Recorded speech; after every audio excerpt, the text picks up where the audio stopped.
શું તમે પણ તમારા ઘરમાં આ રીતનું મિક્સર વાપરો છો? અને જો તમે આ મિક્સર વાપરો છો તો ક્રશ કરતી વખતે પાણી ઢોળાઈ જાય છે અથવા આજુબાજુમાં ગંદુ થઈ જાય છે, તો આ વિડીયો ખાસ કરીને તમારા માટે છે. તો આ ગંદા થયેલા મિક્સરને આપણે ખૂબ સરળ રીતે સાફ કરીશું. એની આજે આપણે ટિપ્સ જોવાની છે. તો આ વિડીયો તમને બધાને ખૂબ જ ઉપયોગી બનવાનો છે. તો વિડીયોને લાઇક કરી, ચેનલને સબસ્ક્રાઈબ કરી લેજો. તો ચાલો શરૂ કરીએ.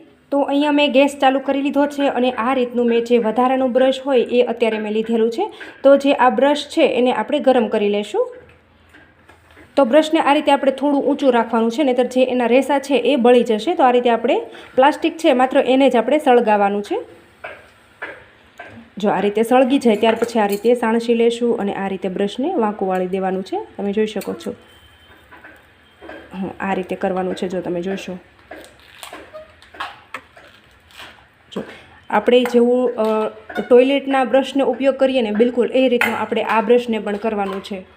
તો હવે તમે જોઈ શકો છો કે અહીંયા મેં ખૂબ જ ગંદુ મિક્સર લીધેલું છે. હવે આપણે જ્યારે પણ મિક્સરમાં કંઈ પણ પીસીએ ત્યારે આ રીતની જે પેસ્ટ હોય ને એ આજુબાજુમાં પાણી થઈ અને નીકળી જતી હોય છે અને મિક્સર ખૂબ જ ગંદુ થઈ જતું હોય છે.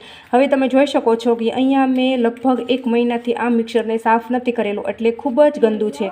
તો એને સાફ કરવા માટે શું કરવાનું છે એની આજે આપણે કિચન ટિપ્સ જોઈશું. તો જે આ ભાગ છે, આ ખુલ્લો ભાગ છે ને, એને આપણે આ રીતે બુકનું કોઈ પણ પત્તું લઈ અથવા ન્યૂઝપેપર લઈ આ રીતે પેક કરી દેવાનું છે. તમે જોઈ શકો છો આ રીતે મેં પેક કરી દીધું છે. અને ત્યાર પછી અહીંયા મેં લીંબુ લીધેલું છે. તો આપણે લીંબુ નીચવી દેવાનું છે. તો આ રીતે બધી બાજુ ફરતું ફરતું થઈ જાય એ રીતે અહીંયા આપણે લીંબુ નાખવાનું છે. અને ત્યાર પછી અહીંયા મેં 1 ચમચી જેટલું મીઠું લીધેલું છે. તો મીઠું પણ આપણે લીંબુ સાથે જ નાખી દઈશું.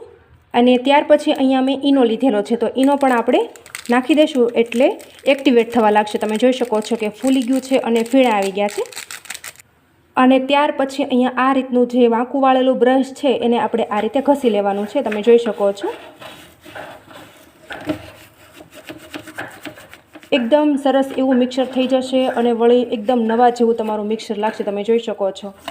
અને આ પેસ્ટ છે એ લાંબો ટાઈમ મિક્સરની અંદર રહે ને એટલે પછી એની અંદર સ્મેલ આવવા લાગે છે. પણ આ રીતે તમારે 1 મહિનો થાય એટલે સરસ એવું મિક્સરને સાફ કરી લેવાનું.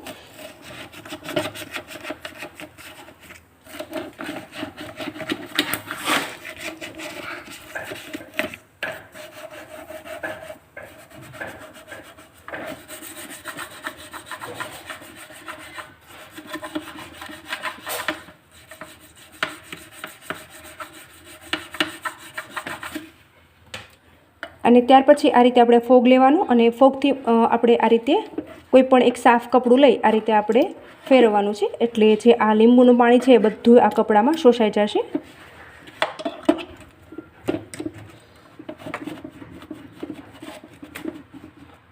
તો તમે જોઈ શકો છો કે પહેલાં મિક્સર કેટલું બધું ગંદુ હતું અને આપણે જે પેલી પેસ્ટ એડ કરીને એના લીધે આ જે બધો મેલ અને ગંદકી હતી એ બધી પલળી ગઈ અને સરસ એવી નીકળી ગઈ. તમે જોઈ શકો છો. અને આપણે મિક્સરને જરા પણ ધોવાનું નથી. આપણે એને કોઈ પણ કોટનના કપડાથી સાફ કરી લેવાનું છે. તમે જોઈ શકો છો. આ રીતે તમે મહિને આ રીતે મિક્સરને સાફ કરતું રહેવાનું છે, જેથી કરીને અહીંયા જે આ ભાગ છે ત્યાં ગંદકી ના થાય.